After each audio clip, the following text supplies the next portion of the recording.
अस्सलाम वालेकुम and welcome back to another episode of cricket with Suhaib Alvi. मैं आपका होस्ट दानियाल हूँ एंड हम बात कर रहे हैं पाकिस्तान वर्सेस इंग्लैंड की क्रिकेट सीरीज़ के हवाले से जो कि जारी है। Test match series is now over and अब ट्रांजिशन हो चुका है T20 सीरीज़ के हवाले से।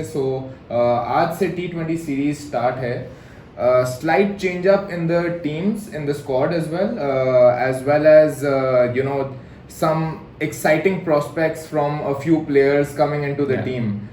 तो वैसे ओवरऑल आपको ये ट्रांजिशन जो टेस्ट मैचेस से T20 में लगता है, डू यू थिंक कोई एक team is better suited to the T20 format? देखो, पहली बात तो ये है कि T20 जब इवॉल्व हुआ तो पहली चीज़ यही आई जो कि जब ODI cricket 1970s early 70s में आया था और जब वर्ल्ड कप हुआ था 1975 का 50 ओवर का ओडीआई, उस ज़माने में 60 ओवर होते थे इंग्लैंड में पर इनिंग्स। तो ये आया था कि जी वन डे क्रिकेट बस ये है कि हर बॉल पे मारना है और मीडियम पेसर्स का गेम है, क्योंकि मीडियम पेसर्स जो हैं वो आपके रन फ्लो को रोकते हैं। As the ODI cricket evolved 92 तक जाके इमरान खान ने पूरी थियोरी टर्न अराउंड कर दी। उसने कहा नहीं, अगर रन रेट रोकना है तो विकेटें लो और स्पिनर्स और अटैक बॉलर्स से आप ओडीआई क्रिकेट खेलें, ठीक है। तो इसी तरह कॉन्सेप्ट बदल गया और अब ओडीआई क्रिकेट में बाकायदा एक बिल्डिंग होने लगी कि पहले 10 ओवर किस तरह खेलने हैं, फिर अगले 20 ओवर किस तरह खेलने हैं, लास्ट 10 ओवर्स किस तरह खेलने हैं। बिल्कुल इसी तरह T20 क्रिकेट में भी ये हुआ है कि जब T20 क्रिकेट आया तो बस मार धाड़, जितने रन बना सकते हैं बनाए, बिल्कुल जितनी विकेटें ले अच्छा। सकते हैं। और ये है कि जी बॉलर्स ने तो पिटना है और स्पिनर्स का कोई रोल नहीं है। जैसे T20 क्रिकेट इवॉल्व हुआ है उसमें भी अब ये आया है कि नहीं, पहले 5 ओवर एक तरीके से खेलना है, विकेटें हाथ में लेके रखना है, सिंगल्स डबल्स रखना है, स्ट्राइक रोटेट करना है। बिल्कुल। और उसमें पे स्पिनर्स का बहुत ज़बरदस्त रोल आया है, बिकॉज आप जब जल्दी में होते हैं मारने के तो you tend to hit across the line और उसमें पे स्पिनर्स जो हैं वो काफ़ी फ़ायदा उठाते हैं। तो कमिंग नाउ इंग्लैंड को एडवांटेज है, I be very honest with you, England को एडवांटेज ये है कि उनके जो सारे 11 प्लेयर हैं वो सिर्फ T20 खेलते रहे, लिमिटेड ओवर। कोई भी ऐसा प्लेयर नहीं है जो 3 टेस्ट में खेला हो या 3 टेस्ट की स्क्वाड में हो, और इसमें भी है। उन्होंने बिल्कुल इसको सेपरेट टीम रखी है, जानबूझ के नहीं, लेकिन कुछ कंडीशंस ऐसी हुई कि जब वेस्ट इंडीज भी आई हुई थी तो साथ साथ वो आयरलैंड के साथ भी वनडे खेल रहे थे, T20 खेल रहे थे, तो they had to have different teams, वो वही टीम लेके चले। पाकिस्तान में कुछ ओवरलैप है, जैसे Babar Azam obviously is become the captain now and बात ये है कि जी रिजवान कीप करेगा, सरफराज कीप करेगा, so you know, and then आपका पेस अटैक में शाहीन शाह अफरीदी लग रहा है कि खेलेगा और वहाब रियाज और आमिर आ जाएंगे वापस, क्योंकि वो टेस्ट क्रिकेट से रिटायर हो गए थे, which is again confusion because Wahab Riaz 16 की शॉर्टलिस्ट में भी था, लेकिन कहते हैं कि वो टेस्ट मैच नहीं खेलेगा।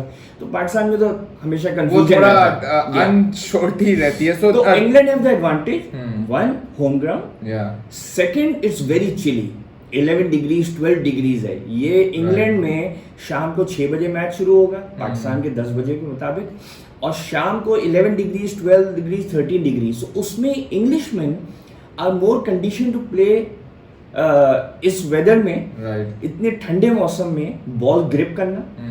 और पाकिस्तानी जो आएंगे ना उनको जरा सा डिसएडवांटेज होगा बैटिंग में भी बॉलिंग में भी, इतनी सर्दी में खेलना जरा सा मुश्किल हो जाता है।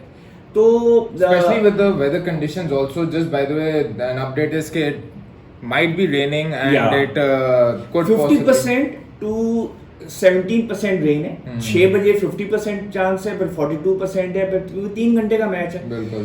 तो इसमें तो ये लग रहा है कि 6 बजे से लेकर 9 बजे तक इसका मैच है और जिसमें ड्रिजल भी है और शावर्स भी है, तो प्रॉब्ली अगर 20 ओवर का नहीं हुआ तो will get a shortened match. But it will be very unfortunate के carrying on from the test series बारिश जो है क्रिकेट का माहौल जो है डिस्टर्ब असल में सिर्फ इस मैच में जो सबसे बड़ा इंटरेस्ट है वो ये है कि कीपिंग कौन करेगा पाकिस्तान की तरफ से, क्योंकि सरफराज अहमद वो टिप्ड जब टीम यहाँ से गई थी to be the wicket keeper in T20s because singles doubles बहुत तेज लेता है, उसकी हाईएस्ट स्ट्राइक रेट है देन रिजवान, और कीपर बहुत अच्छा है। जब से रिजवान ने 3 टेस्ट में अपना लोहा मनवाया है और जिस तरीके से उसने खेला है, बेशक स्लो खेला है क्योंकि रिक्वायरमेंट थी स्लो खेलने की, लेकिन जब उसने मारने पे आया था तो मारा भी था उसने और कीपिंग लाजवाब की।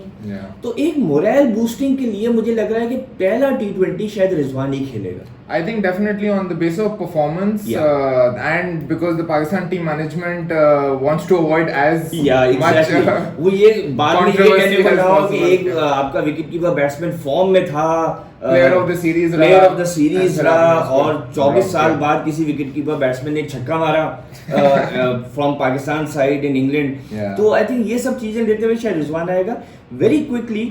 जो एक पोजीशन इन्होंने बचा के रखी है वो या तो शोएब मलिक खेलेगा या हफीज खेलेगा। मैं तो चाहूंगा दोनों ना खेलें बिकॉज 38-39 इयर्स के हो गए हैं। अगले साल वर्ल्ड कप T20 है, उसमें ये क्या रोल प्ले करेंगे मेरी तो समझ में नहीं आ रहा। तो this opportunity could have been taken to give to a younger player. लेकिन हैविंग सेड दैट अगर दोनों में से किसी एक को खिलाना है तो मैं तो हफीज को खिलाऊंगा, प्रोवाइडिंग वो बॉलिंग कर सके। अगर उसकी बॉलिंग नहीं है तो फिर मेरे ख्याल में मलिक का जरा सा ज्यादा बनता है because he is a good finisher. Right.